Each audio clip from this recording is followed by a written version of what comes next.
Okay, it's been entirely too long, so let's do this again. Let's pick up somewhere where we left off. I want to say that we have... we proposed the idea that it was Roland who hit the power.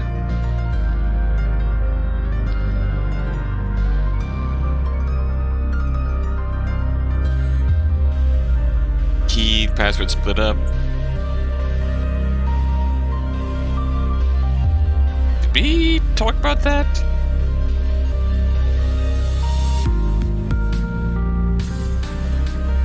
But I do wonder...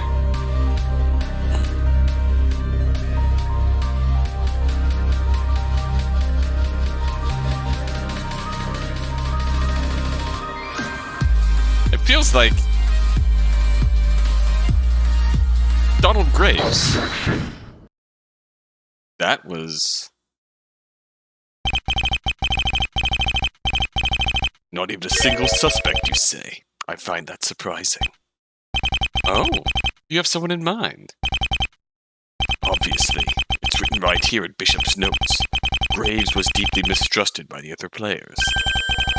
Because his jacket and cologne matched those worn by the kidnapper. If that isn't a lead, I don't know what is. Yeah, to be honest, I kind of forgot about all that. The man certainly was suspicious, wasn't he? We all caught on to him almost immediately. But that was all resolved, wasn't it? Resolved? You're right. Graves' jacket and cologne were shockingly similar to what the kidnapper wore. It's the FBI's opinion, broadly speaking, that this is because Graves was set up. He was set up to look like the kidnapper. That or he's a very incompetent criminal. But yeah, from the very beginning, Graves has claimed that the jacket and scent don't belong to him. And jumping right to the point, Graves has a perfume allergy. Obviously, wearing a scent won't kill him, but it would cause significant discomfort. Now, if Graves really were the kidnapper, wearing a strong scent would be a good cover for him. But it makes even less sense for him to still be wearing said scent at the outset of the game. At the time, there was no further reason to think Donald Graves was Shield. What did this setup accomplish? Was it merely to sow tension? Could be. Trust was a big part of the room and board. He was given nowhere to sleep, and his key couldn't be stolen. Was that not enough? What's your point, Zero? At the end of the day, Graves was one of the 9 like the rest of us. He had to jump through the same hoops, face the same risks. His advantage was arguably minor compared to Roland's. You make a good point. I apologize for getting us off track. I was not aware that this issue had been resolved. Oh, chin up, buddy. You're doing better than Mia, at least. Hey! I can see this tangent is going nowhere. Let us return to our discussion. Where does this take us? I've been gone for too long. Maybe I'm just not cut out for detective work. I suppose it doesn't really matter, one way or the other. I can't do this on my own. It's ironic. For all I've doubted these people, I've no choice but to have faith in them. Go on, then. Show me a miracle.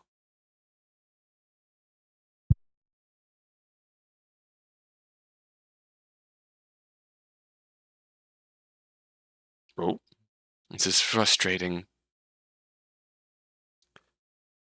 Here, Mia again.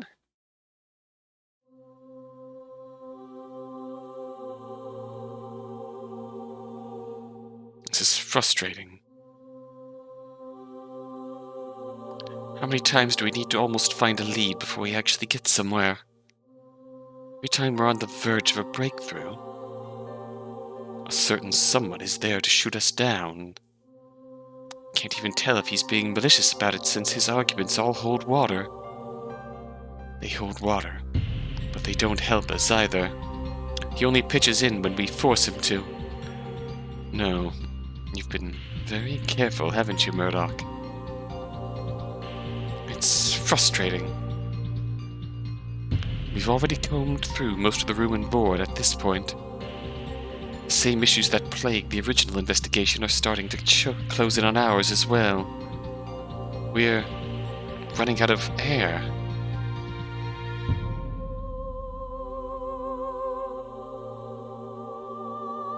What can I do? There has to be something I can do. Think. Focus. Start from the beginning. Our original hypothesis was that Kurt Bishop had found a clue to Shiel's identity, and did so by making a deduction using the known facts of the room and board. Maybe that's why we haven't found our silver thread yet. Been so focused on finding all the pieces into the puzzle that we've barely begun putting them together. Oh. Okay. Let's think deep. Whoop. Then, let's extrapolate. Rude. First things first.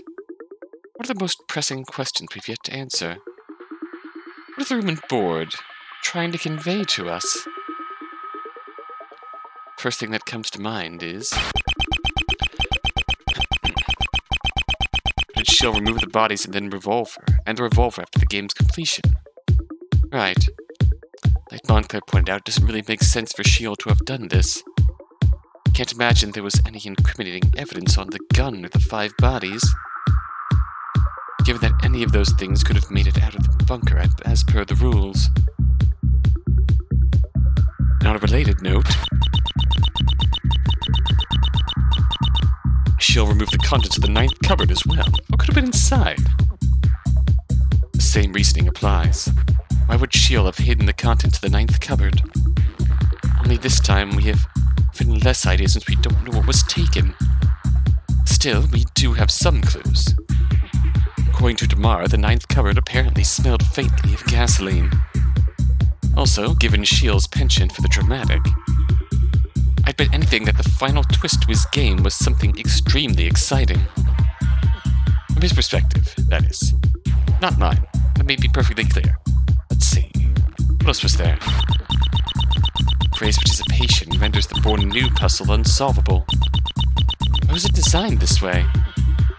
Of course, this bizarre puzzle fiasco. 9 players and 9 characters. Only one of them was false. I don't think Montclair was wrong when he reasoned that Graves was inexplicably given an S. Then that means the only reason the puzzle segment didn't completely fall apart in practice was happenstance. Had Graves actually taken part, the whole game might have stalled. No matter how you look at it, the way this puzzle was designed doesn't make sense. But why? Could Shiel really have made such an obvious error? And lastly, everyone was quick to write this off as solved. I'm not so sure. Why were Graves' circumstances so unusual? Was it just to create tension? Admittedly, I may be overthinking this one, but there's just something about this that's bugging me. Graves wasn't given a normal key. He wasn't given normal living conditions. Considering the whole thing with his jacket and cologne, he clearly, he was obviously, like, yeah, and so on, or whatever.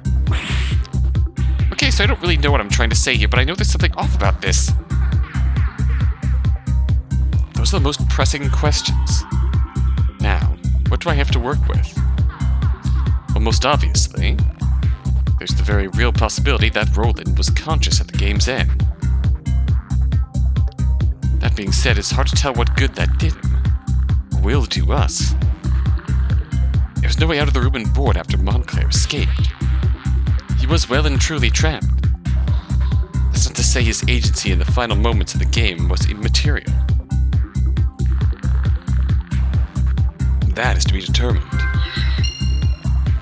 Roland conscious, okay. Now there's one other obvious weapon I have at my disposal. Well, theoretically anyways.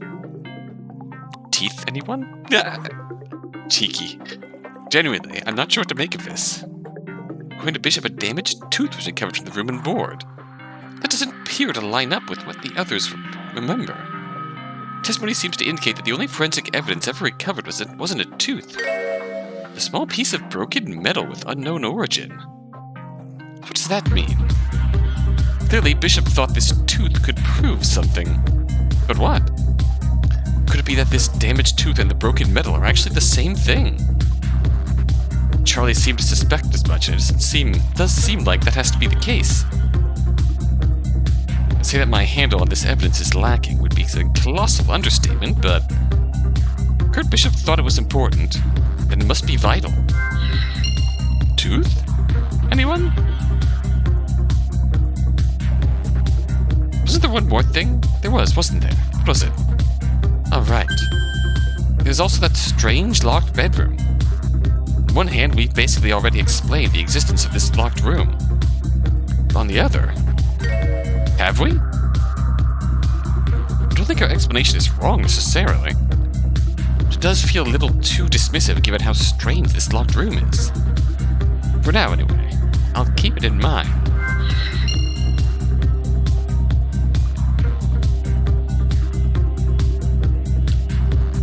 And that's it, really. That's all we've got so far. There's no point beating around the bush. Let's see if we've got what it takes.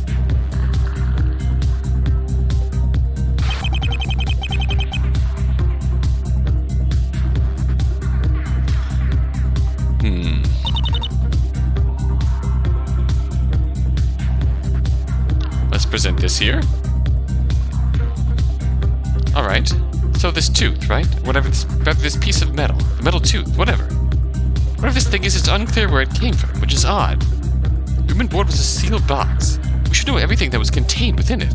If we don't know the origin of this piece of broken tooth metal, it challenges that assumption. With one exception. The ninth cupboard. Is it possible this metal tooth is actually part of the final donation incentive? Of course, the reality is that I can only guess. But at the very least, I have some decent clues. The contents of the final cupboard has to be something that A. Smells like gasoline, B. Would be satisfying and rewarding for those viewers who paid for the final milestone, and C. Has teeth made of metal. Possibly. I think if anything, that fits that description. Oh, gotta focus on the text box. Chainsaw.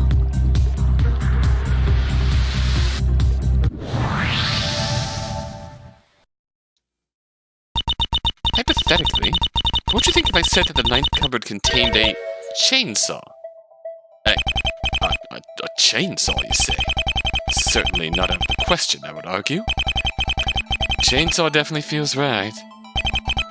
This is more than just a hypothetical, isn't it? You have a reason for bringing this up. It is hypothetical, but it would explain why the cupboard smelled of gasoline. And the existence of that piece of metal Bishop calls a tooth. As in the teeth of a saw chain. I see. The contents of those cupboards got more and more dangerous as the game went on. So, personally, I like the idea. Chainsaws are fun. That's a spirit tomorrow. Yeah, that's some serious thriller shit right there.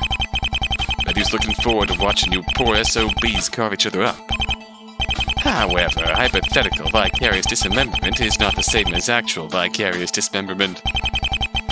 Realistically, we don't know if there was a chainsaw in that cupboard and if there wasn't. I hate to say it, but he's right. Again, I have no proof that the chainsaw existed. It's comparatively likely, and heck, I'll take that. It's not that there isn't any proof the chainsaw exists. It's that I don't have proof that it exists. Yet. Again, this is a comparatively likely solution. Definitely shouldn't write it off without further exploration. It's not only possible but feasible that there was a chainsaw in the ninth cupboard. But let's see what I can squeeze out of this possibility. Chainsaw. Let's go.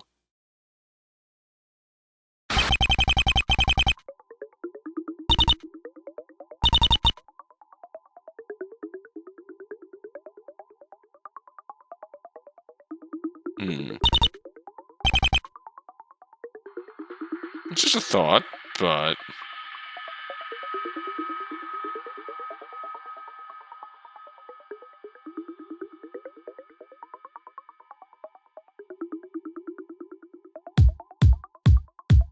Well, this penalizes if we get this wrong. Denied. That's fine.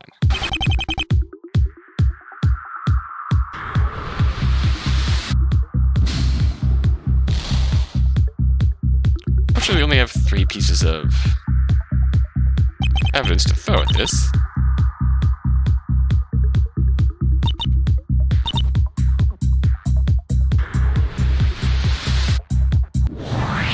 So the locked bedroom on the Born Anew puzzle. Hey, so about this Born Anew Graves S thing, I've been thinking, isn't it kind of weird? Another brilliant deduction. Shut up. No, you know that's not my entire point, you dick. I've learned to set the bar low. Why don't we hear Miss Gray out? She hasn't steered us wrong yet. You see, the same thing about this is that... Don't listen to him. Don't listen to him, Mia. Hit us with it. We were confused because it looks like the puzzle was designed to be unsolvable, right? Due to the S. But was that really the intended design? Intended design? Does it matter? We've already told you the actual design. Let's not write this off just yet. Consider the mysteriously locked 9th bedroom for a moment. 9 bedrooms are arranged in a circle, and there are 9 characters in Born Anew. But only 8 bedrooms were used, and only 8 characters of the password were provided. Does it seem like it was originally planned for the 9th character to be found in the 9th bedroom? And by extension, it feels like the 9th player was originally intended to occupy the 9th room. You know, the puzzle was supposed to be solved by passing the letters through the walls to one another. Slotting the 9th player into the 9th room only makes sense. Okay. Can agree with that. If you or I had made the thing, that's probably how it would have been. It wasn't like that, obviously. So where are you going with this? Good question. This 9th bedroom was never supposed to be part of the puzzle. Why was it even there? I argue that this puzzle was originally designed, as I said. 9 people in 9 rooms. The 9th player wasn't found in the 9th room. They didn't have the 9th character either. So I think Shiel's plans changed at some point. They changed? Why? That I don't know. All I can say is that he must have had a very compelling reason. Since the alterations he'd made basically obliterated his puzzle's logic. Interesting. No, not interesting. Dumb. And bad. The original design? What the heck have you been talking about? You're just guessing. We have no factual basis on which to infer that Shiel's design changed. We're gonna let Mia make up the facts. We might as well brand me Shield and get it over with. Don't tempt me, Murdoch. I think if I want to have any chance of finding anything, I need to ignore Murdoch. I mean, just in general. He's clearly not interested in helping us. Just the opposite. Debatably. No, I'm going to stick to my guns. If I'm wrong, then I'm wrong. But I won't be bullied away for the truth. From what I've seen and heard, this puzzle changed for some reason. Let's see where this idea can take me. Change of plans.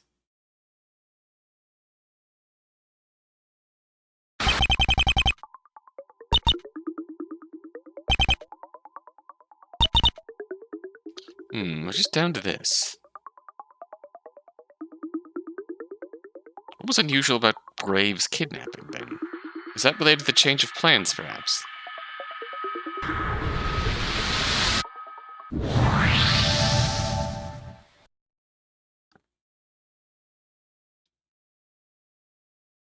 You're kidding. There it is. This is it, isn't it? Holy fuck. But at the same time, it's just so obvious.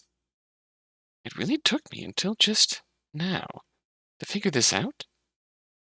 The most basic, obligatory twist there is. How did I not see it before? Of course there weren't just 9 people. Eh? There's never just 9 people. Wait. What did you say? Just a moment ago, you were discussing the Born Anew puzzle and its flaws. The 9th player was clearly intended to occupy the 9th bedroom, but they didn't. I argued that this indicated a shift in Shiel's intentions regarding the puzzle. I was wrong. In fact, I was wrong about the puzzle being flawed, too. In reality, there was nothing wrong with it. Alright, we changed course rather quickly. But surely the stray S would have upended the entire process. No, it wouldn't have. At least, not beyond repair. The soul conundrum exists because the 9th player should have been in that room, but wasn't.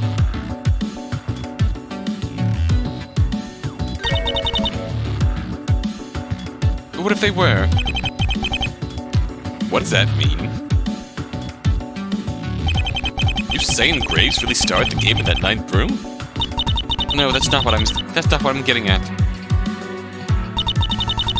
Erica Vandermeulen, Darcy Owens, Patricia Markowitz, Noah Colton, Daniel Carruthers, Nathaniel Montclair, Charles Klein, Tamar Rochelle, Donald Graves. These are the names of the people who are locked away in Shiel's room and board. I argue that this list is incomplete. Because I argue that there was one more person. Alright, a 10th player. What? What? What? But that's... you! Here comes human echo music.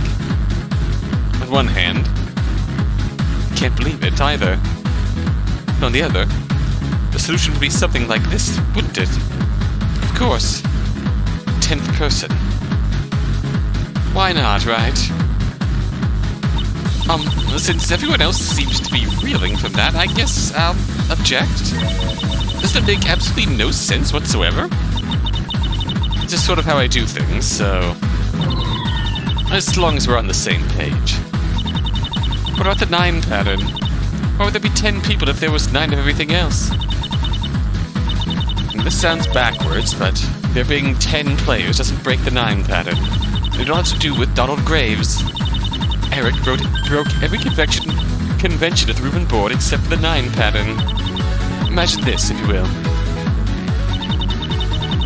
You are playing a game with 9 people. There are 9 keys and a 9-day time limit. But then there's some other guy, a 10th person who's there for seemingly no reason. This other guy has nowhere to sleep, bends the rules with his very existence. Is uncannily reminiscent of the very individual who kidnapped you and locked you away. Okay, but what about the password of the safe then? If I'm following this, you'd think that the 10th person had the space, right?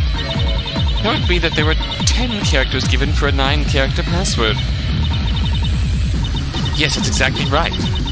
The players would have picked up on this fact sooner or later. And they would be forced to conclude that one of those characters was fake. In other words, there was one person among them who was misleading everyone. There was... You're saying that there was an imposter among us? Obviously, that would turn out to be the person with the S. Graves. Graves sus. We always thought that Graves was made the odd man out to build tension. We never grasped how truly odd he was supposed to be. Graves was the mysterious 10th player all along. We just didn't notice because one of the 9 real players was missing from the equation. Right. About that. I feel like a moron for even asking this, but there wasn't actually a 10th person, was there? In the room and board, I mean. Everyone would have seen this person walking around, right? The answer to this is quite simple. We just have to consider, Wait, do I seriously not have an answer to this? Well, they weren't just walking around, of course. That would be, dumb. Right. An entire person would be rather difficult to miss, I should think. And for 8 days straight. That bedroom was locked the whole time. There was a person inside, we'd never know. Yes, that's it. The 10th person was just hiding in that room. Not for 9 days. They would have starved to death. If there was food in that room with them? Well, going by Mia's logic, that person wasn't special. They were a player, just like us. We didn't receive preferential treatment, so we have to assume the 10th player didn't either. Well, then maybe they did starve. If there actually was someone starving in that room, they would have answered when we knocked. When we, tried to break the door down. When we tried to shoot it down. Then what's going on? Was there a 10th person or wasn't there? Could be. Obviously not. Charlie's right. Doesn't make sense for there to have been someone inside that room. And obviously that bedroom was locked the whole time. So no one could have left either. Logically, if there was a 10th player, they would have done something, right?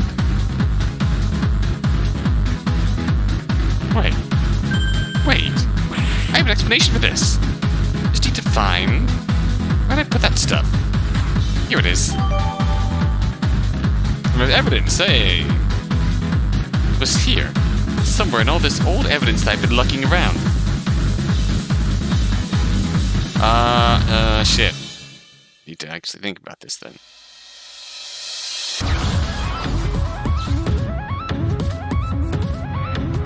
We have to think about this. Oh, of course.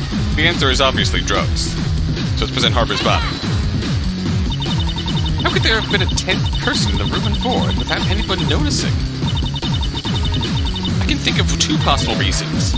Overdose or anaphylactic shock. What? Oh!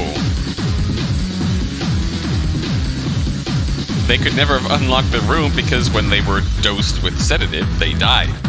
Oh, shit, alright. What? Maybe these 2 situations are more alike than we thought. After all, our 9th player hasn't said or done anything either. Wait. You don't mean... Maybe this 10th person didn't have any effect on the game because they didn't have a chance to. Maybe this 10th player died before the game even began. Just like Judge Harper.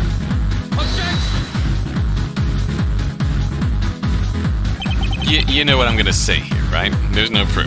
Yeah. And if not, here's a hint. It rhymes with schmevidence. Very funny. My theory completely explains, though, the otherwise bizarre contradiction in the board and new puzzle. And by that same logic, chemtrails completely explain the existence of rainbows.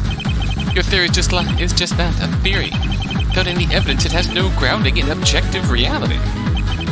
That truth isn't something you can shape with words. Right, Mia?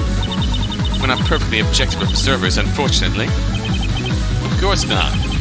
That's why I'm putting my faith in the evidence. It doesn't really matter what you think if you can't prove it beyond a doubt. I don't think it's possible to prove this beyond a doubt, but... Is it true I have no evidence at all? I wonder. No response. Well, that's alright. I already know you don't have any schmevidence. I wouldn't be so sure about that. We reopened the room and board investigation because we believed Bishop had unraveled it himself. Because he got so close to the truth, Shield had him killed. We don't need to prove anything. We just need to figure out what Bishop's theory was. Do we even have enough material to work backwards from? It's true we don't have much to go on, but there is something. The question that's gone unanswered since the very beginning of this trial. The 10th player was part of Bishop's findings?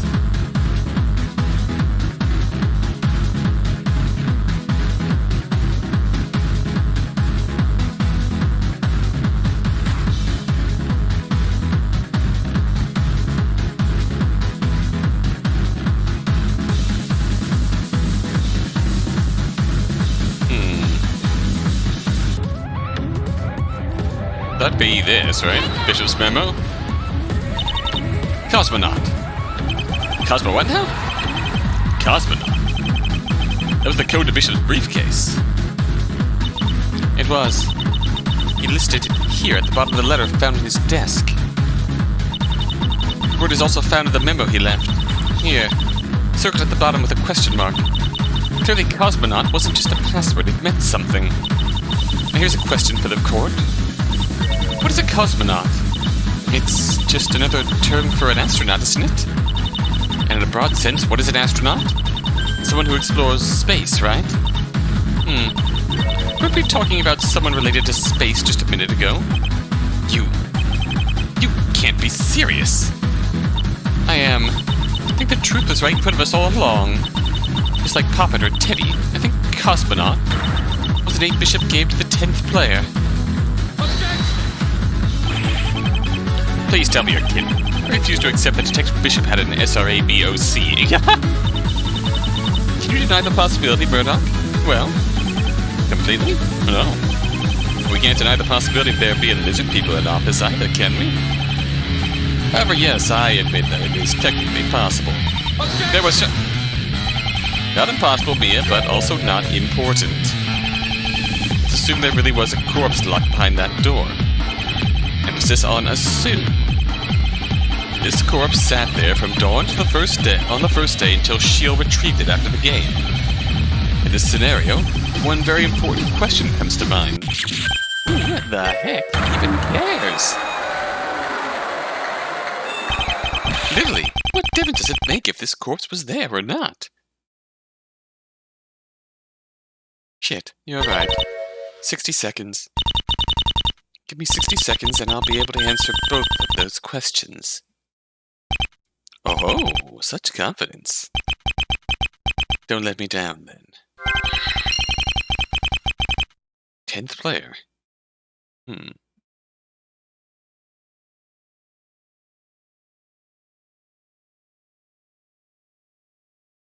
Alright.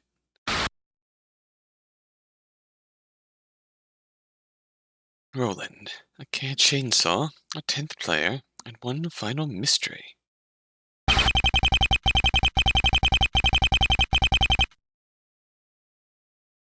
Why, indeed. There's a reason Shield stole these things away, and I think that reason is coming into view. Certainly no one piece of evidence can light the path forward, but...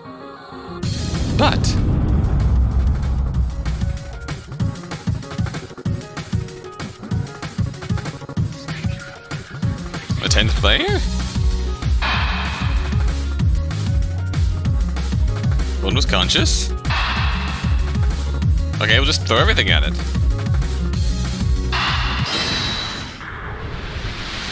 Roland, with the chainsaw, discovered evidence of the 10th player? Take that! And then what? And with this, all the mysteries of the room and board have been solved. Just so you know, it's been way over 60 seconds. Man, do you ever shut up? Yeah, you serious? You got this thing sorted out? Yeah, I do.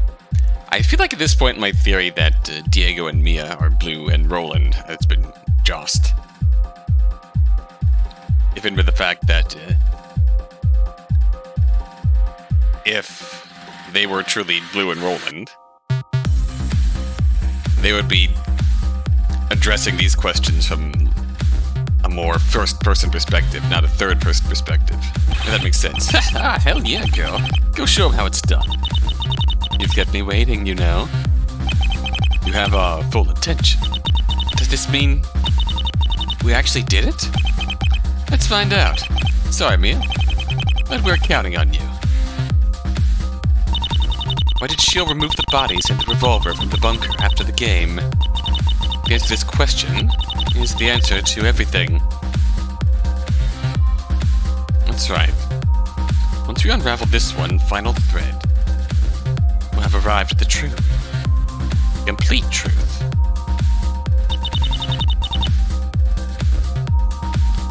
Why did Shield remove the bodies and the revolver? Was to kill someone, save someone, eliminate incriminating evidence, disguise a lack of evidence. False. Eliminate incriminating, nope. Okay. Disguise a lack of evidence. Shield removed evidence from the room and board to hide the fact that some of it had vanished. Namely, one of the bodies.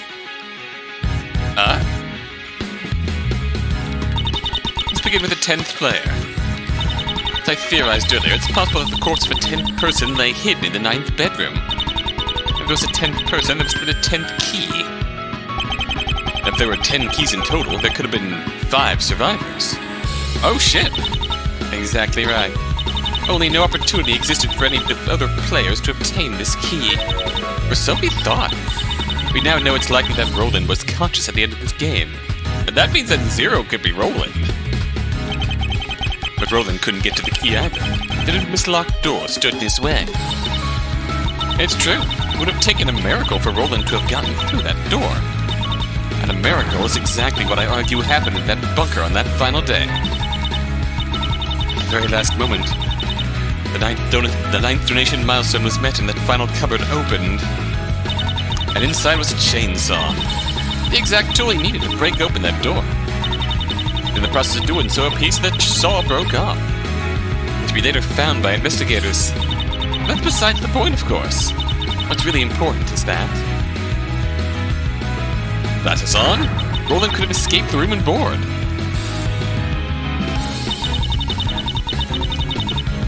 To do so, he used his revolver and the key for the 10th player.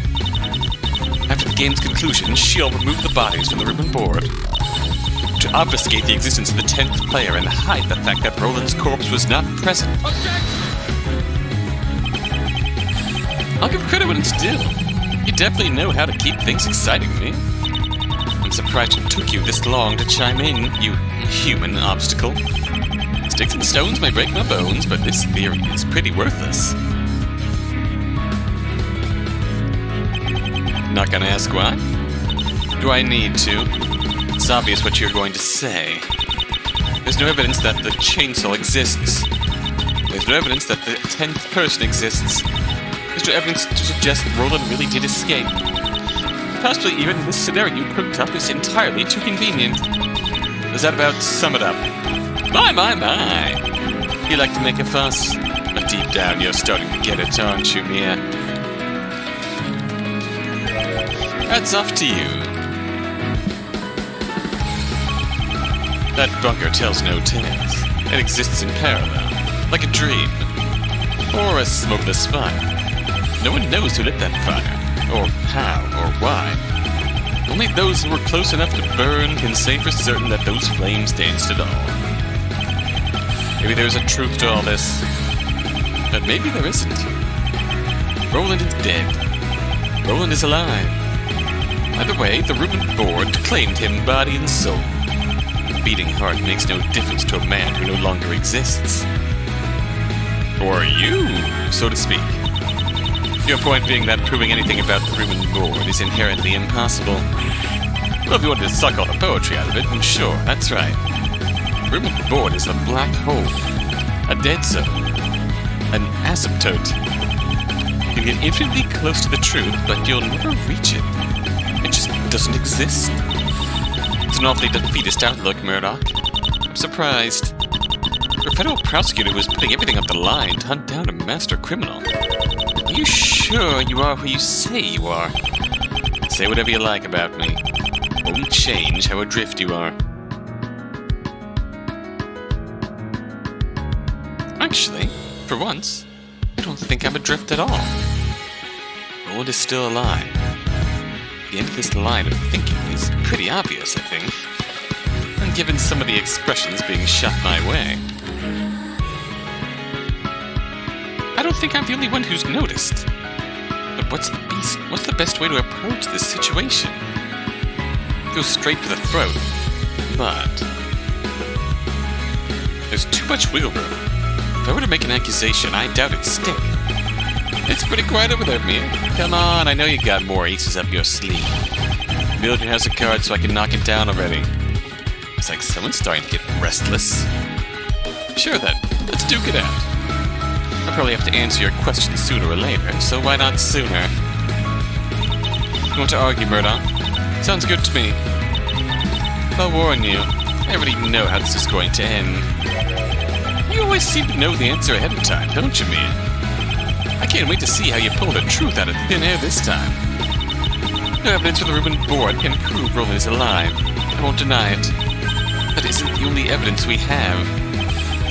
No amount of conjuring will close the infinitesimally tiny gap. It'll always be there. Oh, will it? Well, watch this. Okay.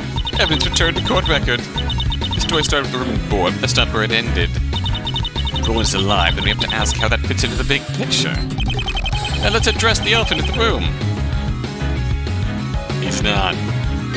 Roland hasn't been seen or heard from in 5 years. It doesn't include the possibility of him being alive. He could simply be hiding. Does that make sense? It's not that far-fetched. Christ knows I want to run from it all sometimes. I fail to see any practical difference between alive but hiding and dead. The hell are you talking about? There's a world of difference. I see your point, Murdoch. But it's not necessarily a question of measurable effect.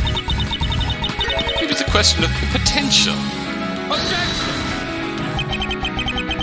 You're so smart, why don't you tell me why Roland is so damn important, huh? You were just some kid. Who cares if he's alive or dead? Objection! What a thoughtless question. How dare you? How dare I? Do you have any idea who you're talking to? A man who should know better. That game was a tragedy. Those people had families, futures, aspirations. And all of that was stripped away.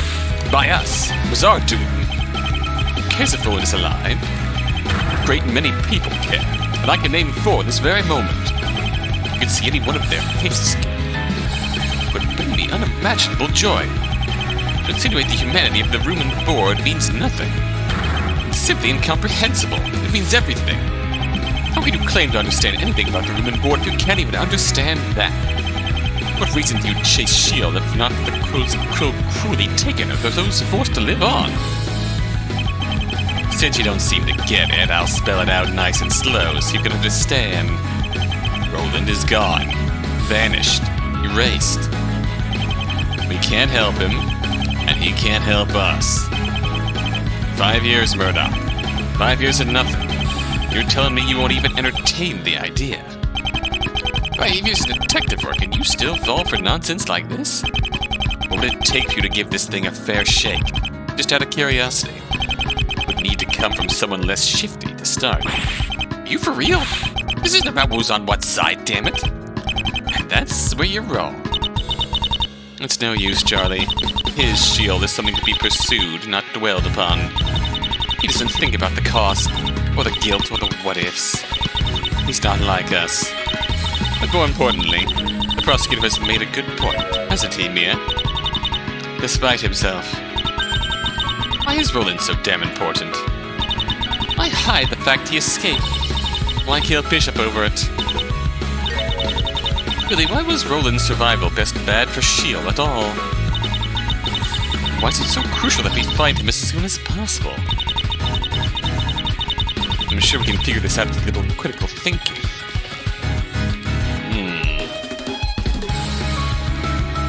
If S.H.I.E.L.D's motive in here was to,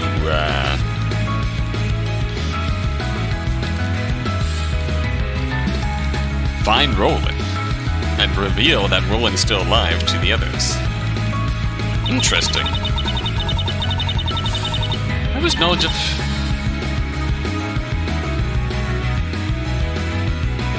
Roland's survival problematic for S.H.I.E.L.D.? They were lovers, obviously. That's a choice here. Roland knows something that's bad for S.H.I.E.L.D. The explanation that makes sense is that Roland knows something he shouldn't. As in, you think this guy knows S.H.I.E.L.D's identity? Oh, well, yeah. Something like that. Something like that? At least pretend like you aren't making this up as you go. Oh? You have a problem, Murdoch? Of course I do. Do you even hear yourself? Roland knows something bad for S.H.I.E.L.D. Roland has been hiding for 5 years. You've made literally 2 points so far, and those points contradict each other. This something is so harmful that S.H.I.E.L.D. is willing to murder him in order to keep it secret. Then why hasn't Roland told anyone something? Roland, we knew, would not hesitate to perform his due diligence, it's true. He would have at least informed the authorities, would he not?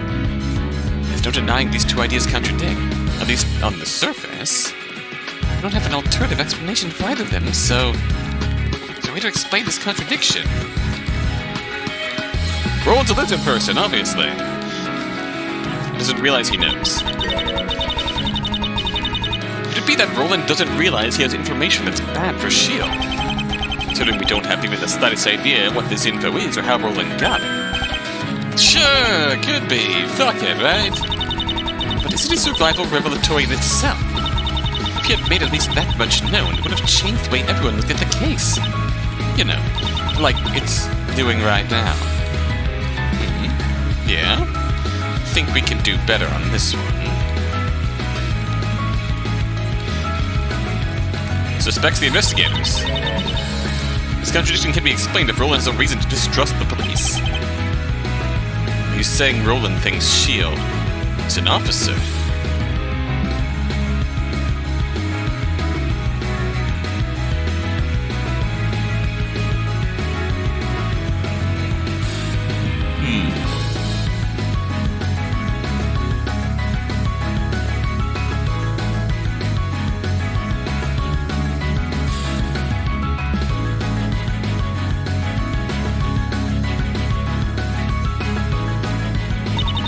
Not a police officer necessarily. Perhaps a judge or a forensic tech or a prosecutor, an FBI agent. Or a lawyer, a doctor, or an assistant real-time manager, or a mailman, or a dog trainer. And his claim is, you know, about as unsubstantiated as it gets. Is it unsubstantiated, or have we just not thought it through yet? Think you can prove her argument? Give evidence that S.H.I.E.L.D. was a part of the room and board investigation. You! I don't know if I'd go that far, but I did find myself having the exact same thought a short while ago. While I was trying to wrap my head around Bishop's murder. What? Mia and Mara teaming up? Doesn't make sense. The murder, that is. There was no reason for anyone to be involved other than Charlie. And really, was he even needed? Couldn't S.H.I.E.L.D. have contracted someone more professional? But S.H.I.E.L.D. got us all wrapped up in it. Why? For what reason? That's not the only thing that doesn't make sense. Even if there was no murder, they still had to break into a medical facility. If it wasn't for the freak hurricane, they actually would have been caught trespassing. So S.H.I.E.L.D. screwed us over, but what for? What did he accomplish by doing so? Only one thing comes to mind. He made us all murder suspects. I am completely lost. Yeah, not much better.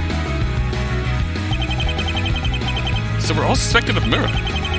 What benefit does this bring S.H.I.E.L.D. exactly? That's the question, isn't it? Entangling us in Bishop's murder puts us into the hands of the LAPD, and that's about it. Theoretically, if S.H.I.E.L.D. was an LAPD officer, we could find out whatever he wanted about us. Murder would give him an excuse to probe our lives, movements, communications. This is the only explanation I could come up with that makes even a little bit of sense. And it is curious that the same possibility has cropped up twice now from two different angles. The problem is that I don't know why he would need to investigate us. I certainly haven't done anything in the past 5 years worth sleuthing out. We're getting sidetracked from the whole Roland is alive thing. Somehow. This train of thought. Isn't it pretty interesting? This is uncharted territory for us. Why did S.H.I.E.L.D. involve the 4 survivors of the murder? And S.H.I.E.L.D. is a member of law enforcement. It's a stretch, no matter how we look at it. If I could prove that Damara is on the right track and that this mystery has a solution, it would be a massive step towards finding Roland and S.H.I.E.L.D.'s true identity. She'll have a reason to investigate the 4 survivors.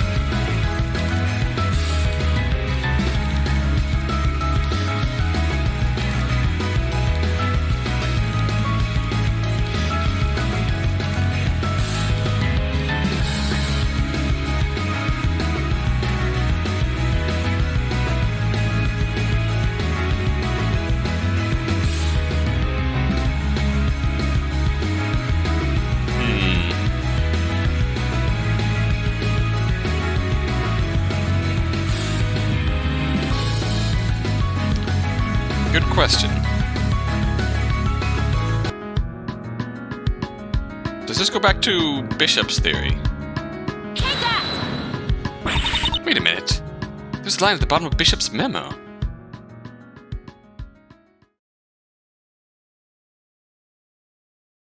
Situation is still in full. Quarry's been in contact with one of the 4 survivors. Reason to believe that my quarry has been in contact with one of the 4 survivors. We're saying Bishop's theory was that Roland is alive. Is it likely that he was looking for Roland? It's a prerequisite of catching Sheol. By extension, isn't it possible that the quarry referenced here is Roland? Objection! That is interesting.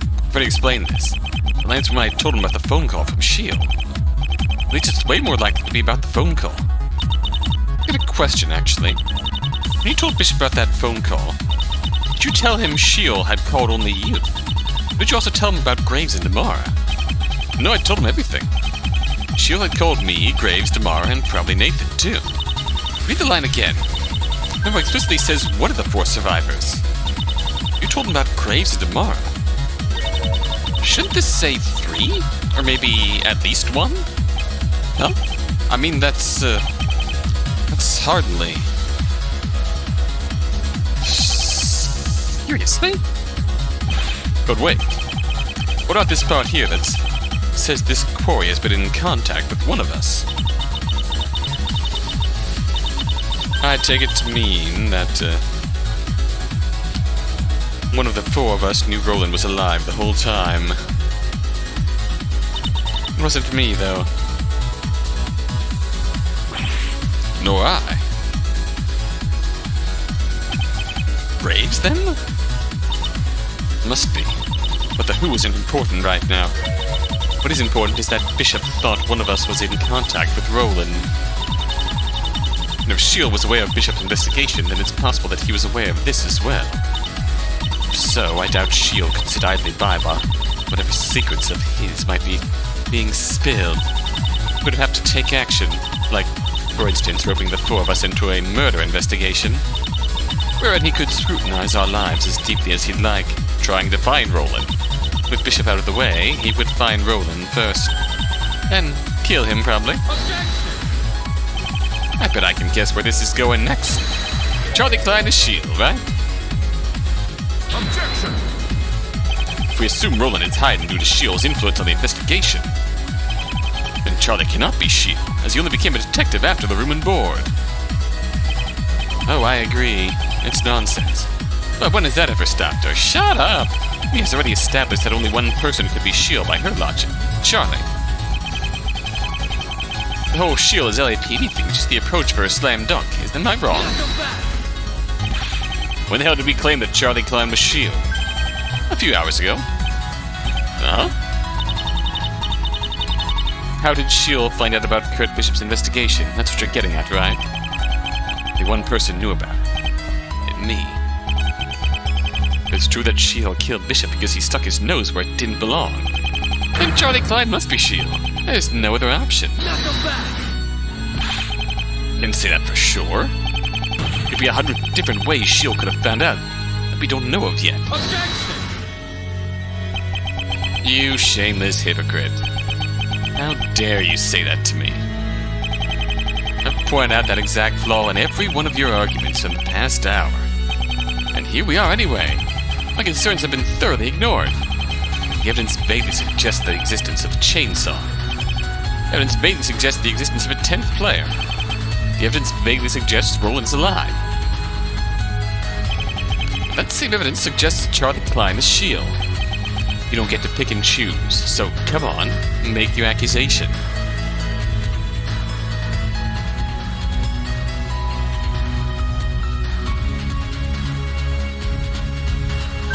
Nah. Like Von Claire said, it doesn't actually make sense for Charlie to be Sheol according to our logic. I have to do is show another way Sheol could have learned about Bishop's suspicions. There's no evidence. You can't prove there was another way. There is, and I can.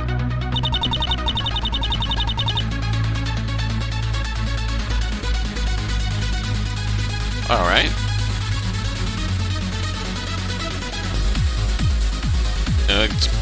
We'll go back to this then. For once, the answer is remarkably straightforward. It's right here in Bishop's memo. Was granted permission to re-examine material evidence for the room and board. Bishop was granted permission. There must have been someone who granted it to him. Wait, so Shield really is a police officer? An officer? Not a chance. The LAPD doesn't have any evidence from the room and board. The FBI kept all that shit. Cute. Well now, that's curious. You know, I can't imagine the FBI lets just anyone reopen cold cases for no reason. Detective Bishop must have given them some very convincing rhetoric. I'm sure I don't need to point out how well this fits with my idea from a few minutes ago. Yes, I've noticed how convenient this is for you. I've also noticed how often you've been tossing that memo around. Where'd that come from again? Refresh my memory. Uh-oh. It was part of the case file, was it not? Remind me where we got that case file again. Found it in a shipping warehouse. Bishop was trying to mail it. Oh yes, you found it. This very convenient piece of paper which is foundational to your entire theory. It's a paper that has not been verified by any authority, but is definitely real. Trust me, bro. Charlie recognized the handwriting, which is far from verification. Without a proper handwriting analysis, I'm just eyeballing it. Let's have it analyzed. I agree, but that's not exactly my call to make right now. Until an opportunity arises, you have to acknowledge that this memo might have been fabricated. Ah, yes, as would be any conclusions drawn from it. Sounds like I'm out of time. So when to get something a bit more substantial, but this will have to do. That memo is not fabricated as far as I know, but I can't guarantee it, and we have been relying on it. Since we can't turn to forensics, I propose a change of strategy. Can't guarantee this memo is real, but I believe I have a way to confirm our findings. Oh, really? Miraculous. And why this is the first we're hearing of it? So I wanted to be sure. I'm not, but I think I can make a solid case. Fine then, I'll bite. What are you talking about? It's all led up to this. I can't afford to hesitate any longer. It's a way to verify if Roland really is alive. It's a way to verify if S.H.I.E.L.D. really is an investigator. It's a way to verify if this is all really connected to Kurt Bishop's murder. All we have to do is find Roland and talk to him. This is where we should start looking. The dude under the mask, obviously.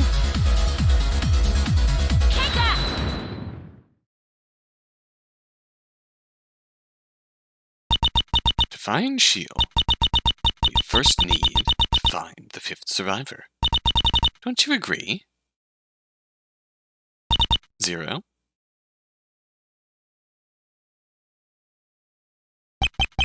To be clear, I had no intention of denying anything.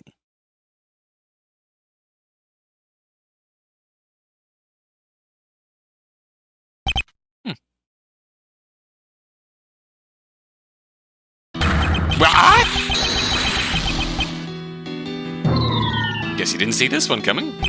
I wondered about it ever since the possibility was first brought up, but can it be? Is that really you, Roland? Yes. No bullshit? Just yes? I thought this might happen. I'm prepared. There's no point in keeping it a secret any longer. In fact, it would likely be to our detriment. I was trapped in S.H.I.E.L.D.'s room and board, and I survived. I was in the fifth to do so, apparently. Ha! Isn't this a surprise? How have you been, Roland? Terrible, Tamara. Pretty bad by most standards. Thanks for asking. If you really are Roland, why didn't you say anything before now? You tasked us with finding S.H.I.E.L.D., but you've been withholding info from us the whole time. I suppose an explanation is in order. I'll warn you, however. I don't know half as much as you think I do, but I owe you. So I'll start the story from the beginning. I hope it helps in some way.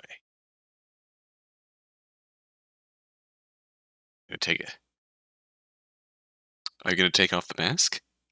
Or do we not have a full Roland sprite to work with here? Yeah, I think my theory is just that, which once again returns us to the question of who Diego and Mia actually are. Diego is the mysterious tower. And who is Mia in connection to this? This is Chapter 8, Collapse. Yeah, I'm really feeling it now.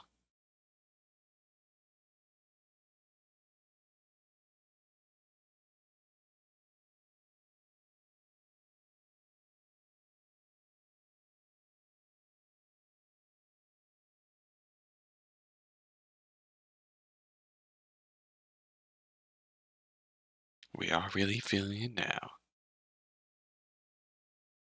That water is animated.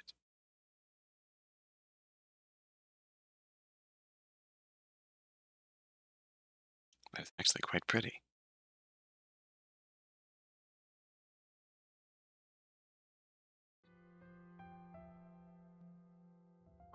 The only thing I can remember about the final day, the room and board, is waking up, dazed and confused.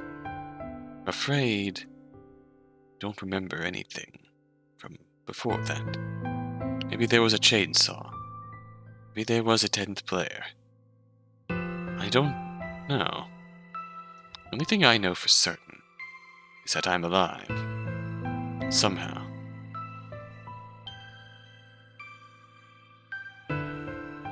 Could barely see when I woke up. It was like the world was filled with static. It was like I was in a Minecraft world or something.